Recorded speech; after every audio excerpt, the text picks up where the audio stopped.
The Marine Air Ground Task Force is the backbone of what the Marine Corps does as a fighting force as a whole.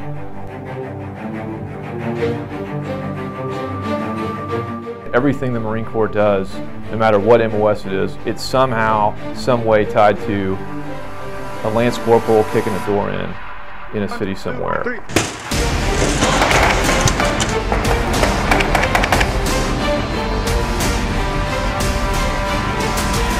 It makes us a scalable force and the nation's force in readiness.